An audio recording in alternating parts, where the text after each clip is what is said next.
S ಮತ್ತೊಂದು breaking news ಇದೆ. ಉಮೇಶ್ ಜಾಧವ್ ಸ್ಪರ್ಧೆಯ ಆಸೆಗೆ ಏನಾದರೂ ಬ್ರೇಕ್ ಬೀಳುತ್ತಾ ಅನ್ನುವಂಥದ್ದು. ಕಾಂಗ್ರೆಸ್ಗೆ ಕೈಕೊಟ್ಟು ಬಿಜೆಪಿಗೆ ಸೇರ್ಪಡೆಯಾಗಿರುವಂತಹ ಕಲಬುರಗಿಯ ಚಿಂಚೋಳಿಯ ಮಾಜಿ ಶಾಸಕ ಉಮೇಶ್ ಜಾಧವ್ ತಾವು ಮಲ್ಲಿಕಾರ್ಜುನ ಖರ್ಗೆ ವಿರುದ್ಧ ಸ್ಪರ್ಧಿಸಬೇಕು, ಅವರನ್ನ ಸೋಲಿಸಬೇಕು ಅನ್ನುವಂತಹ ಆಸೆಗೆ ಬ್ರೇಕ್ ಬೀಳುತ್ತಾ ಅನ್ನುವಂತಹ ಮಾತು ಕೂಡ ಕೇಳಿ ಬರ್ತಾ ಇದೆ. ರಾಜೀನಾಮೆ ಅಂಗೀಕರಿಸುವ ಮುನ್ನ ನಮ್ಮ ವಾದವನ್ನು ಪರಿಗಣಿಸಿ ಅಂತ ಈಗ ಕಂಪ್ಲೇಂಟ್ ಅನ್ನು ಕೂಡ ಕೊಡಲಾಗಿದೆ ಸ್ಪೀಕರ್ಗೆ. ಸೊ ಹಾಗಾಗಿ ಈ ಬಗ್ಗೆ ಉಮೇಶ್ ಜಾಧವ್ ಯಾವ ರೀತಿಯ ಕನಸನ್ನ ಕಂಡಿದ್ದಾರೆ, ಕಾಂಗ್ರೆಸ್ ಅನ್ನ ದೂರಿ ಬಿಜೆಪಿಗೆ ಸೇರ್ಪಡೆಯಾಗಿದ್ದಾರೆ ಮೋದಿ ಸಮ್ಮುಖದಲ್ಲಿ. ಕಾಂಗ್ರೆಸ್ಗೆ ಕೊಟ್ಟಿರುವಂತಹ ದೂರಿನಲ್ಲಿ, ಸ್ಪೀಕರ್ಗೆ ಕೊಟ್ಟಿರುವಂತಹ ದೂರಿನಲ್ಲಿ ಜಾಧವ್ ಪಕ್ಷಾಂತರ ನಿಷೇಧ ಕಾಯ್ದೆ ಅನ್ವಯ ಆಗುತ್ತಾ ಅದನ್ನು ಉಲ್ಲೇಖ ಮಾಡಿದ್ದಾರೆ. ಸೊ ಹಾಗಾಗಿ ಪಕ್ಷಾಂತರ ನಿಷೇಧ ಕಾಯ್ದೆ ಅನ್ವಯ ಆಗುತ್ತಾ ಅನ್ನುವಂಥದ್ದು ಕೂಡ ನೋಡಬೇಕಾಗುತ್ತೆ. ಕಂಪ್ಲೇಂಟನ್ನು ನೀಡಲಾಗಿದೆ ಸ್ಪೀಕರ್ಗೆ. ಉಮೇಶ್ ಜಾಧವ್ ಸ್ಪರ್ಧೆಯ ಆಸೆಗೆ ಬ್ರೇಕ್ ಬೀಳುತ್ತಾ?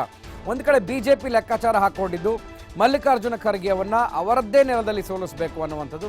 ಸೊ ಅದಕ್ಕೆ ಆ ಆಸೆಗೆ ತಣ್ಣೀರು ಎರಚುತ್ತಾ ಕಾಂಗ್ರೆಸ್. ಹಾಗೆ ಈ ಒಂದು ಕಂಪ್ಲೇಂಟ್ ಕಾದು ನೋಡಬೇಕಾಗಿದೆ.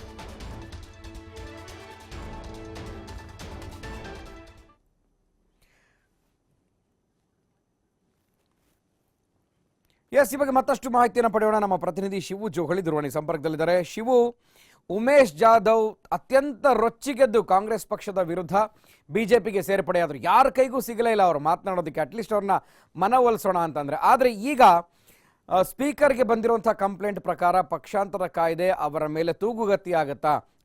ಸಾಕಷ್ಟು ಕುತೂಹಲ ಇದೆ ಈ ಬಗ್ಗೆ.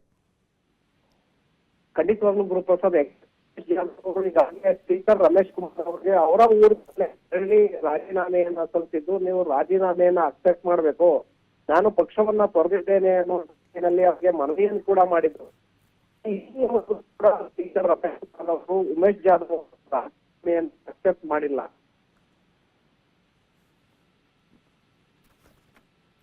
ಓಕೆ, ಸಂಪರ್ಕ ಕಡಿತಗೊಂಡಿದೆ ನಮ್ಮ ಪ್ರತಿನಿಧಿಯದ್ದು. ಎಸ್, ಜಾಧವ್ಗೆ ಪಕ್ಷಾಂತರ ನಿಷೇಧ ಕಾಯ್ದೆ ಅನ್ವಯ ಆಗುತ್ತಾ?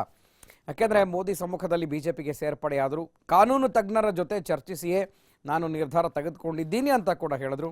ಸೊ ಹಾಗಾಗಿ ಯಾವ ರೀತಿಯ ತೂಗುಗತಿ ಅವ್ರ ಮೇಲಿದೆ? ಒಂದು ಕಡೆ ಪಕ್ಷಕ್ಕೆ ನಿಷ್ಠರಾಗಿದ್ದವರು ಇದ್ದಕ್ಕಿದ್ದ ಹಾಗೆ ಕಾಂಗ್ರೆಸ್ಸಿಗೆ ರಾಜೀನಾಮೆಯನ್ನು ಕೊಟ್ಟು ಶಾಸಕ ಸ್ಥಾನಕ್ಕೆ, ಪ್ರಾಥಮಿಕ ಸದಸ್ಯತ್ವ ಸ್ಥಾನಕ್ಕೆ ಎಲ್ಲವೂ ಕೂಡ ರಾಜೀನಾಮೆಯನ್ನು ಕೊಟ್ಟರು. ಸ್ಪೀಕರ್ ಅವರ ಮನೆ ಬಾಗಿಲಿಗೆ ಹೋಗಿ ರಾಜೀನಾಮೆಯನ್ನು ಕೊಟ್ಟರು. ಆದರೆ ಇದು ಅಂಗೀಕಾರವಾಗುತ್ತಾ ಅನ್ನುವಂಥದ್ದು ಕೂಡ ಕಾದು ನೋಡಬೇಕಾಗಿದೆ.